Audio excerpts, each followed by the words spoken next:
오늘은 생명도 아끼지 않은 사명자라는 제목으로 하나님 말씀을 전하겠습니다.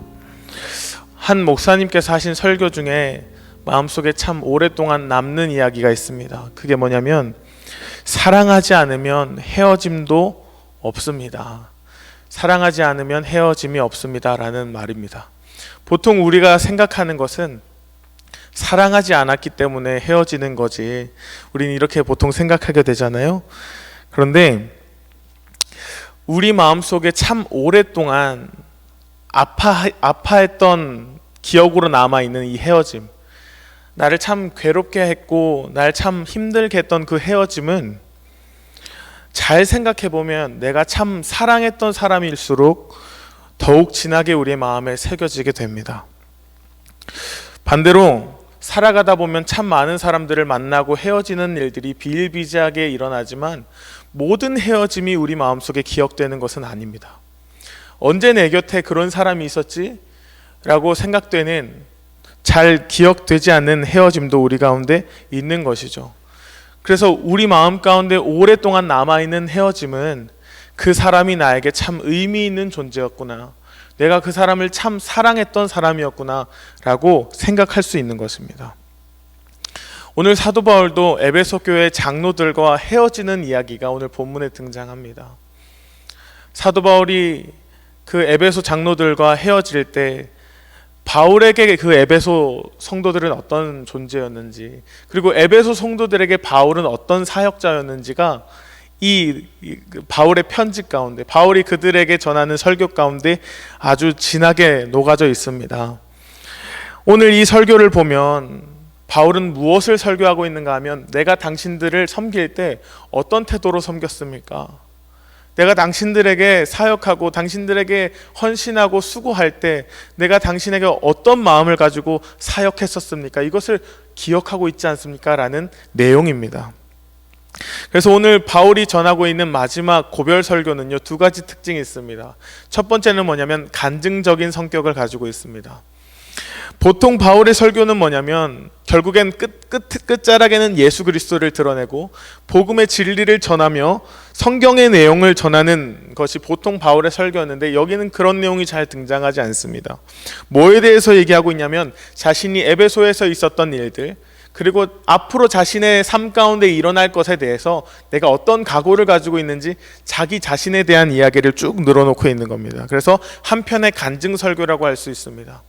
두 번째는 뭐냐면 자기 자신을 변호하고 변증하는 설교라는 겁니다.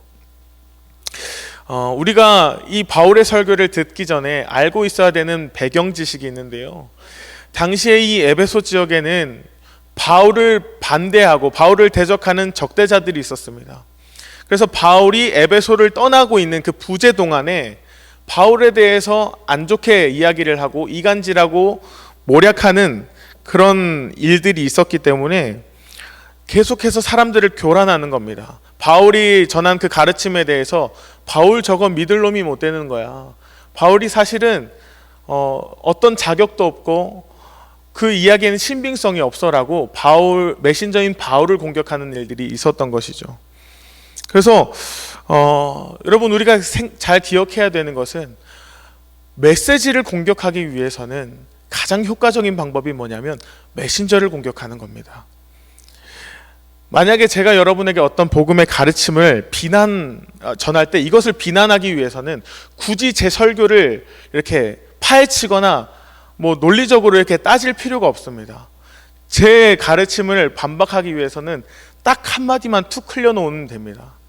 저 김찬석이라는 전도사가 사실은 신학대학 졸업증이 없대, 저거 학력 위조래, 저거 말은 저렇게 하는데 뒤가 구린 사람이래, 이런 이야기를 툭 흘리게 되면은 성도님들의 마음 가운데 이런 마음이 있을 겁니다. 내가 굳이 이 설교를 왜 듣고 있어야 되지? 저 사람의 말을 뭘 믿고 내가 들어야 되지? 라는 메시지가 흔들리게 되는 것이죠. 아무도 제 설교를 들으려고 하지 않을 것입니다. 그래서 신천지가 교회를 흔들기 위해서, 복음의 메시지를 뒤흔들기 위해서 자주 사용하는 공격이 뭐냐면 메시지를 흔들기 위해 메신저를 공격하는 겁니다. 그 교회의 담임 목사님이나 사역자들, 직분자들에 대해서 근거 없는 험담을 늘어놓는 것이죠. 당시 바울에게도 이러한 공격이 있었던 것입니다. 그래서 대표적인 예로 갈라디아 교회에서도 이런 일들이 있었지만 데살로니가 교회에서도 이런 일들이 있었습니다. 사도행전 17장 4절에 보면 바울이 데살로니가에서 복음을 전할 때 많은 사람들이 그 복음을 듣고 회심하는 일들이 있었습니다. 그 가운데는 어떤 사람들도 있었냐면 학자들이나 지식인들 그리고 귀족층들조차도 바울이 복음을 전했을 때 돌아오는 일들이 있으니까 이것을 안 잊고게 생각했던 유대인들이 있었던 겁니다. 그래서 어떻게 하냐면 불량배들을 동원해서 소동을 일으키는 것이죠. 그래서 바울과 실라가 어떻게 되냐면 어쩔 수 없이 도망치듯이 도시를 빠져나와야 했던 겁니다. 자, 이 모습 어쩔 수 없다고 하지만 도망치듯이 도시를 빠져나가고 있는 바울과 실라를 바라보는 성도들의 입장은 어땠을까요? 아무리 기다려봐도 바울과 실라는 돌아올 생각을 하지 않고 주변에서는 계속해서 바울을 이간질하는 소리들이 들려오고 있으니까 어떻게 오해가 되기 시작하냐면 점점 이 바울과 실라가 굉장히 위선적인 사람이구나 비난하고 실망하는 사람들이 많았던 겁니다. 그래서 바울은 그럴 때마다 어떻게 해야 했냐면 자기 자신을 변호하는 메시지가 필요했던 겁니다. 그래서 바울 서신에 보면 굉장히 많이 뭐가 등장하냐면 바울 자기 자신에 대해서 변호하는 이야기가 많이 등장합니다. 예를 들면 자기가 사도라는 것에 대해서 계속해서 변호를 합니다. 또 내가 당신들에게 어떻게 섬겼는지에 대해서 계속 변호를 합니다. 구차하다 싶을 정도로 바울은 자기 자신에 대해서 변호를 하는데요. 그 까닭은 뭐냐면 그냥 억울함을 허수하기 위함이 아니었습니다. 나의 무죄함을 입증시켜야만 하겠다. 그래야 속이 시원하겠다. 이것이 바울의 의도가 아니라 바울의 목적은 딱 하나였습니다. 자신이 전한 메시지, 자신이 전한 생명의 그리스도의 복음을 훼손시키지 않기 위해서 자기 자신을 변호해야만 했던 것이죠. 그래서 거짓 교사들과 모략꾼으로부터 이 복음이 훼손되지 않기 위해서 자기 자신을 변호해야만 했던 당위성이 있었던 겁니다. 자, 그때 성경에서는 바울이 자기 자신을 변호할 때 자주 사용했던 증거 자료가 있습니다. 자주 사용했던 무기가 무엇이었냐면 이것입니다. 그들과 함께 했던 삶을 증거 자료로 채택하는 겁니다. 여러 가지로 변명할 수 있었을 겁니다. 다른 신학적인 교리나 가르침을 다시 재차 전하는 것도 방법일 수 있겠지만 바울이 사용했던 방법은 뭐냐면 당신들이 나와 함께 있었지 않습니까? 내 삶을 좀 보십시오. 내가 에베소 교회에서 데살로니가 지역에서 내가 당신들에게 어떻게 복음을 전했고 어떤 마음을 가지고 여러분을 섬겼습니까? 라는 그 삶을 증거 자료로 내놓는 거죠. 그래서 데살로니가 교회에 보내는 편지를 보면 데살로니가 전서죠. 2장을 성도님들이 한번 쭉 읽어보셨으면 좋겠습니다. 거기에 어떤 내용이 많이 등장을 하냐면 이런 내용이 등장하는 거예요. 헬라어로 에이도라는 단어가 많이 나와요. 그게 이런 뜻입니다. 당신들 보았습니다. 당신들 알고 있습니다. 당신들은 나를 기억하고 있습니다. 라는 말이 5번, 6번 이렇게 막 등장을 합니다. 그래서 여러분 거기 보면 알다, 보다, 당신들은 기억합니다 라는 단어가 많이 반복되는 거죠. 여기서 여러분 데살로니가전서 2장 1절에서 11절 긴 분량을 할애하면서까지 바울은 자신을 변호하는데 그때 채택했던 강력한 증거 자료는 뭐였는가 하면 바로 자기 자신의 삶이었던 겁니다.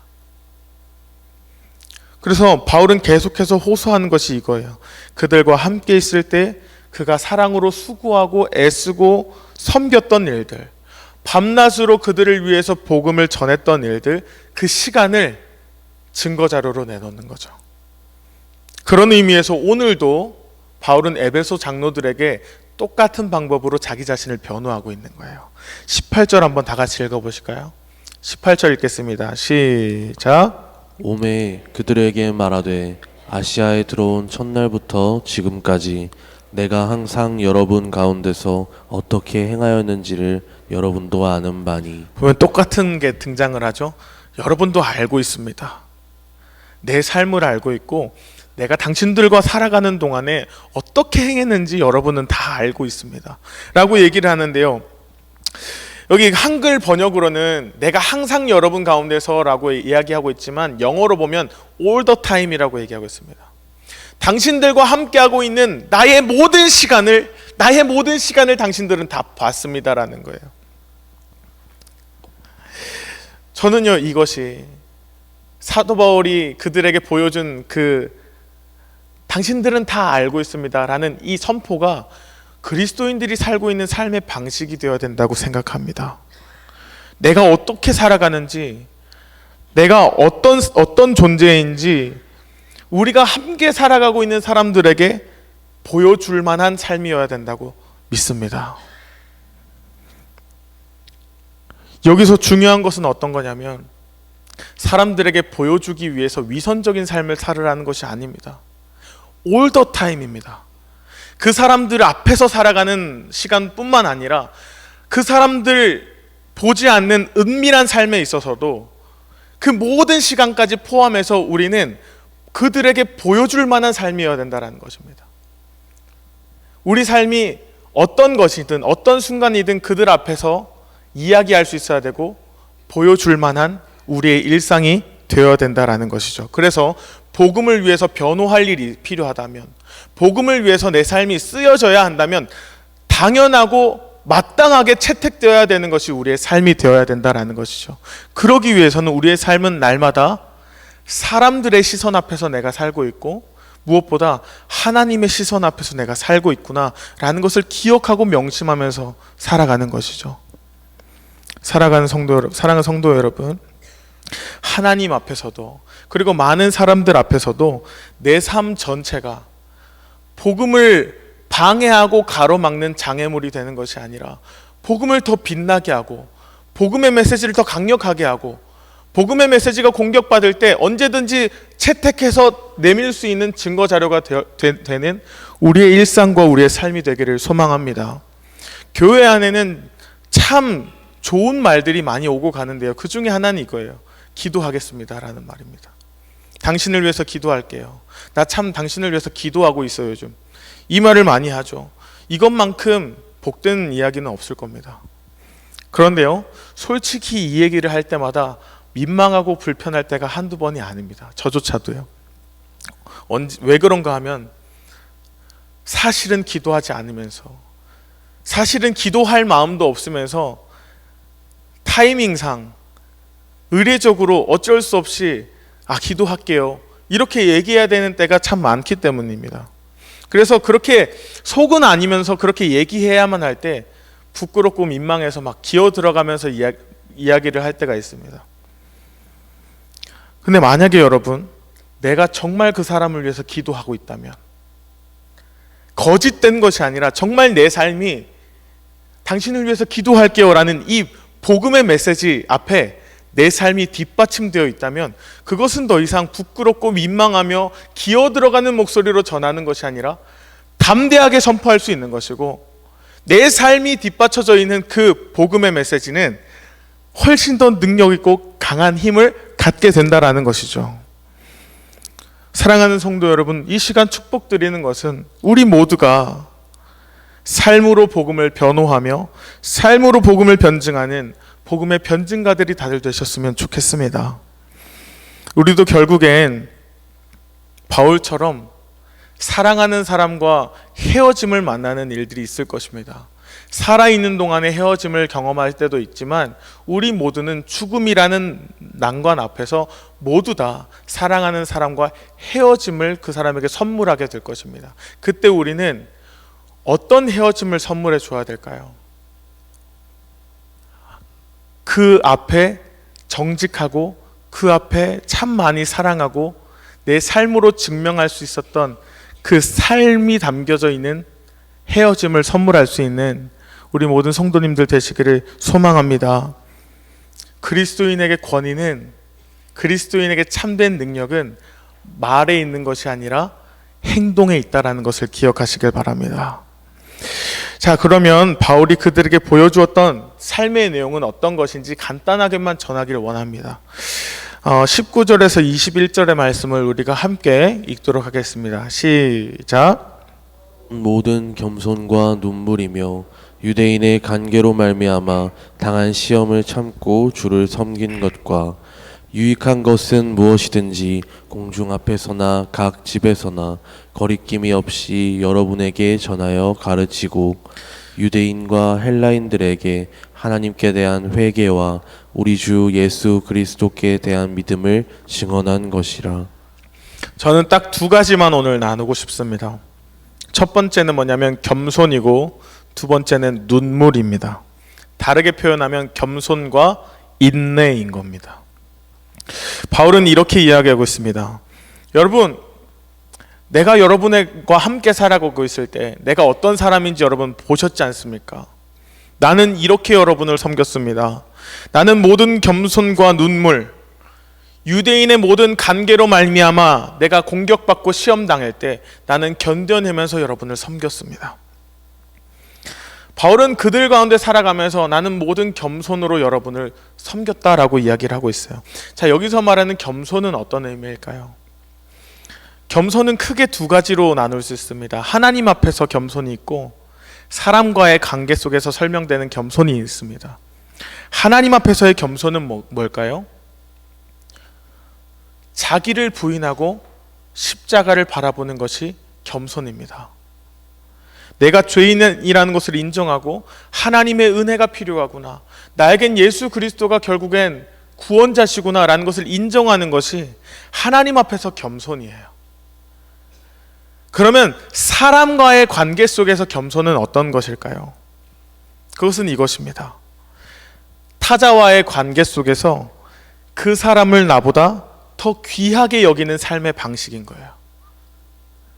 나보다 그 사람이 더 중요하다고 생각하는, 나보다 그 사람이 더 중요하다고 생각하는 헤아림, 배려, 삶의 행동 방식, 이 모든 것이 겸손인 거예요. 그렇기 때문에 여러분, 겸손은 말에 무게추가 있는 것이 아니라 우리의 모든 행동에서 드러나야 되는 것입니다.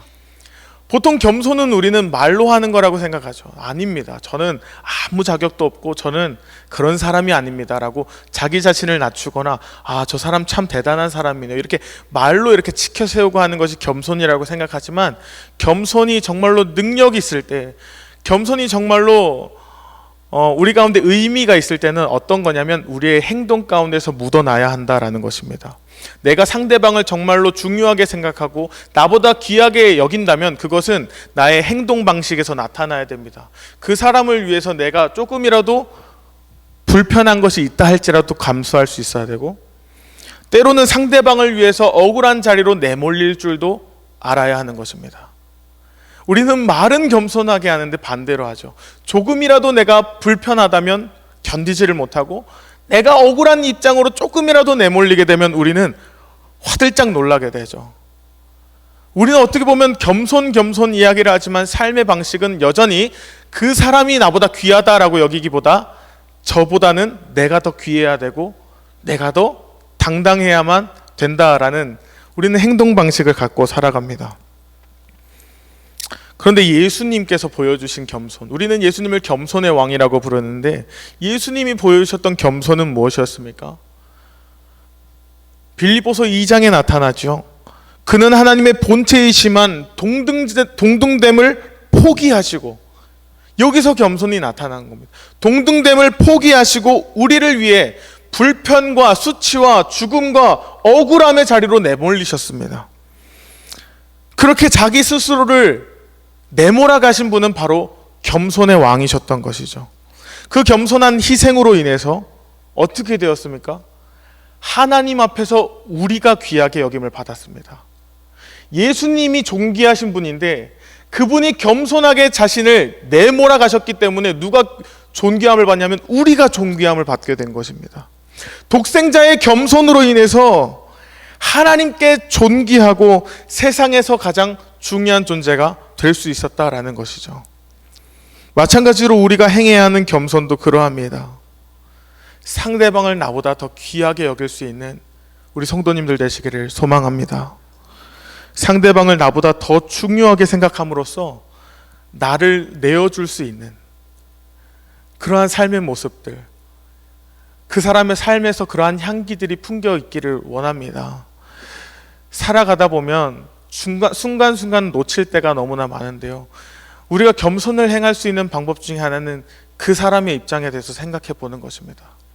나는 이게 당연하다고 생각할 수 있어도 그 사람의 입장에서는 아닐 수도 있겠구나. 한번 생각해 주는 것만으로도 우리는 그 사람을 소중히 대하고 귀하게 여길 수 있는 삶을 살 수 있는 것이죠. 두 번째는 무엇인가 하면 바울은 그들을 위해서 눈물을 흘렸다라고 이야기하고 있습니다. 사도행전 20장 31절에 보면 뭐라고 얘기하냐면, 내가 3년이나 밤낮 쉬지 않고 눈물로 각 사람을 훈계한 것을 기억합니다. 고린도후서에서는 뭐라고 얘기하냐면, 많은 환난과 마음의 고통과 많은 눈물로 나는 여러분에게 편지했습니다 라고 말하고 있어요. 바울은 눈물을 흘리면서 사역을 했던 사역자였습니다. 여러분, 눈물을 흘린다라는 것은 어떤 증거일까요? 내가 그 사람을 위해서 눈물을 흘린다라는 것은 아픔을 감수하고 고통을 끌어안을 각오를 한다라는 것입니다. 항상 대천소망교회에서 사역을 시작할 때 담임 목사님이 말씀해 주셨던 거는, 사랑할 때는 상처받을 각오를 하고 사랑해야 된다는 거예요. 그래서 애초부터 참 많이 눈물을 흘리면서 시작했던 사역이었던 것 같습니다. 근데 점점 시간이 지나다 보니까 어떻게 됐냐면, 상처받기 싫으니까, 점점 내 마음이 다치고 싶지 않으니까 어떻게 보면 눈물 흘리는 일들이 참 적었던 것 같아요. 근데 이 눈물을 흘린다라는 것은 어떤 의미인가 하면, 그 사람의 고통과 그 사람의 아픔을 내가 끌어안겠다, 그렇게 내가 감수하고 너에게 간절함으로 대하겠다라는 것입니다. 난 너에게 진심으로 대하고 진심으로 나아가겠다라는 의미인 거죠. 여러분, 누가 눈물을 흘릴 수 있을까요? 가족이 된 사람만이 상대방을 위해서 눈물을 흘릴 수 있는 겁니다. 이곳에 모인 모든 성도들은요, 모두가 제각기 다른 삶을 살고 있지만 우리는 알고 있는 사실 한 가지가 있습니다. 그건 뭐냐면, 우리 모두가 그리스도 안에서 한 가족이 됐다라는 것입니다. 근데 문제는 뭐냐면, 참 안타까운 것은 시간이 지나면 지날수록 서로를 향한 눈물과 간절함이 많이 사라진 듯한 모습이 보이기 때문입니다. 조금만 힘들으면, 그래 여기까지 하자, 너랑 나는 여긴가 봐, 여기까지인가 봐, 선을 그어버리고 관계를 정리하고 포기하는 일들이 우리 가운데 참 많이 있죠. 왜냐하면 그 사람 때문에 굳이 상처받기가 싫고, 그 사람 때문에 내 삶에 고통스러워할 필요가 없다고 여기기 때문에 애저녁에 포기해버리는 것이죠. 그런데 만약 여러분, 아무리 자식이 속을 썩인다고 해도 그 자식을 사랑하는 부모라면 너랑 나는 여기까지 하라고 선을 그어버리는 일은 없습니다. 정상적인 참 사랑이 많은 가족 가운데 형제 자매가 참 많이 다투고 싸우는 일이 있다 하더라도요, 마음 한켠에는 내가 너를 포기할 수 없지, 너는 내 형제고 너는 내 자매라는, 내가 너를 위해서 끝까지 눈물 흘리는 한이 있어도 너를 포기할 수 없지 라는 그 마음이 한켠에 있는 것입니다. 우리 모두는 그리스도 안에서 그러한 존재인 줄 믿습니다. 아무리 서로가 나를 힘들게 하고 어렵게 하고 마음이 참 불편하게 한다 할지라도 우리 마음 한켠에는, 그치 너는 나의 형제니까, 자매니까, 내가 참 어렵다 할지라도, 고통을 감수한다 할지라도, 눈물이 난다 할지라도 포기하지 못하는 것이 주님께서 우리 공동체에게 요구하시는 사랑인 줄 믿습니다. 오늘 바울이 그들에게 이렇게 사역했다, 내가 너희를 이렇게 섬겼다라고 설교하고 있는 것이죠. 첫 번째는 모든 겸손으로 너희를 나보다 귀하게 대했다. 그리고 너희를 내 가족처럼 포기하지 않고 눈물을 흘려가며 내가 너희를 섬겼다. 그것이 복음을 지켜낼 수 있었던 증거 자료가 될 수 있었던 것이죠. 우리의 모든 삶이 하나님 앞에 복음을 지키는 도구로 드려지기 위해서는 여러분, 이 두 가지의 흔적들이 우리 가운데 있기를 소망합니다. 겸손의 삶을 살아가시고, 두 번째는 포기하지 않고 간절함으로 끝까지 사랑하는 그 사랑이 우리 공동체 가운데, 우리의 마음 가운데 넘치기를 주님의 이름으로 축복드립니다. 기도하겠습니다. 내 아버지 그 품 안에서 내 영혼은 안전합니다. 주 손길로 내 삶을 안으시니 그 평강이 나를 덮습니다. 내 아버지 그 품 안에서 내 영혼은 안전합니다. 주 손길로 내 삶을 안으시니 그 평강이 나를 덮습니다. 나 비록 넘어지며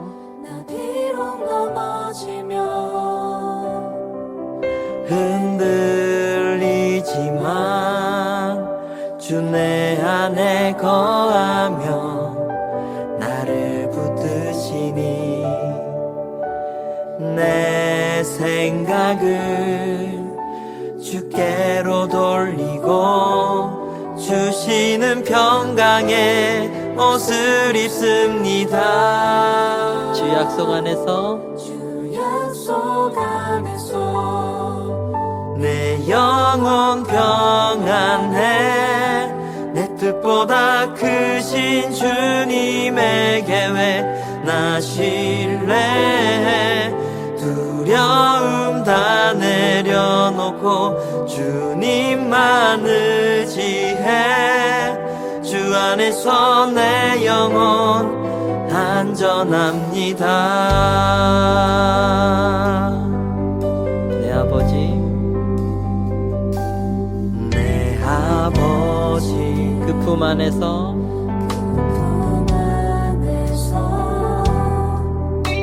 내 영혼은 안전합니다. 주 손길로 내 삶을 안으시니 그 평강이 나를 덮습니다. 나 비록 넘어지며 흔들리지만 주 내 안에 거하며 나를 붙드시니 내 생각을 주께로 돌리고 주시는 평강의 옷을 입습니다. 주 약속 안에서 내 영혼 평안해. 내 뜻보다 크신 주님의 계획 나 신뢰해. 두려움 다 내려놓고 주님만 의지해. 주 안에서 내 영혼 안전합니다. 주 약속 안에서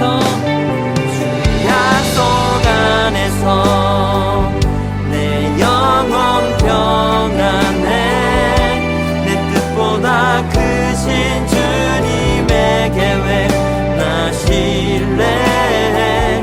두려움 다 내려놓고 주님만 의지해. 주 안에서 내 영혼 안전함. 다시 한번 주 약속 안에서 내 영혼 평안해. 내 뜻보다 크신 주님의 계획 나 신뢰해. 두려움 다 내려놓고 주님만 의지해. 주 안에서 내 영혼 안전합니다. 두려움 다 내려놓고 주님만 의지해. 주 안에서 내 영혼 안전합니다.